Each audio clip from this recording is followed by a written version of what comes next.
Human Weaponry, Shotgun. A story by user TunnelRat. The human squad had no way of knowing what was behind the doors. They rushed into the room with the presumably surrendered Floricians. All subtlety damned at this point, they grabbed the standing creatures and threw them through the doorway, and trained their weapons toward them in the now open cell doors. The Floricians were trying to speak, waving their arms. We didn't know their language. However, they weren't directing their speech at the humans. Rather, they were talking to whatever was in the cells. The same language answered back, if in weaker tones. One of the Floricians entered a cell, and seconds later returned to the hallway, helping another Florician walk. It looked to be another of the combat class we had been seeing, although some of its armor was missing. There were at least a dozen cells, and this continued to happen. More and more imprisoned individuals walking out into the hallway, facing the blinding flashlights from the humans and the bright flickering blue light from the flare. Eventually, it was a pretty large group, and they were just standing there. The humans slowly began to lower their weapons. This group could have charged the squad if they wanted to. The soldiers were confused about what to do. They couldn't just trust these individuals, even if they had demonstrated they weren't hostile. A soldier I hadn't heard the name of addressed the captain. "We need to figure out a way to get them to swap places with us." He didn't finish. The unconscious Florician in formal wear from earlier had found some more life left in it, as it charged behind the talking soldier and sank its claws deep into his neck and back, killing him instantly. The success was short-lived, though, as Carson, even while injured, was the first to act.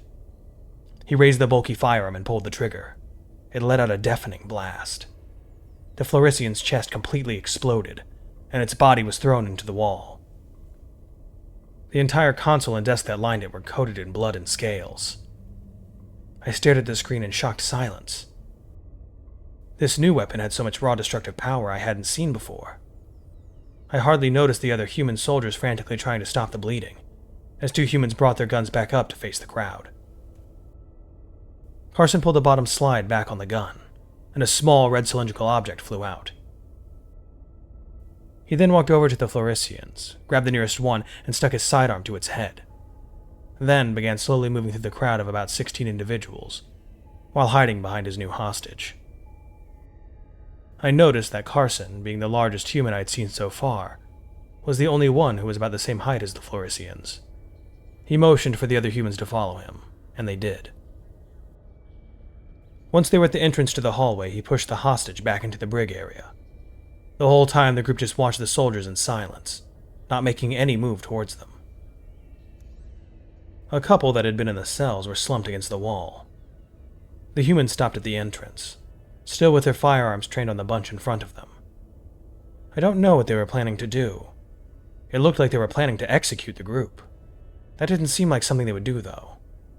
Knowing what I know now about the humans and their propensity to show mercy.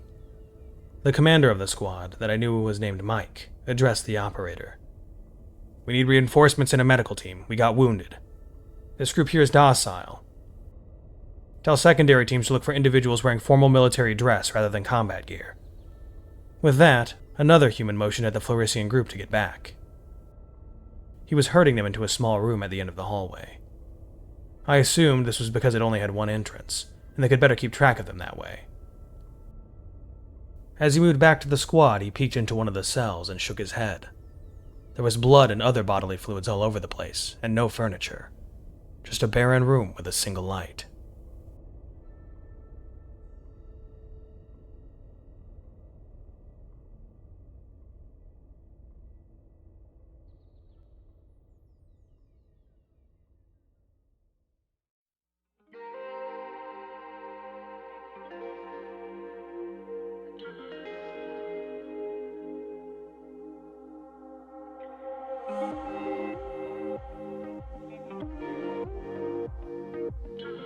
If you're new here, welcome aboard. Check out the description for the story, and join the Discord if you like. Consider supporting the channel and the author as well. It's a dangerous world out there, but remember to be brave and look up to seek the stars.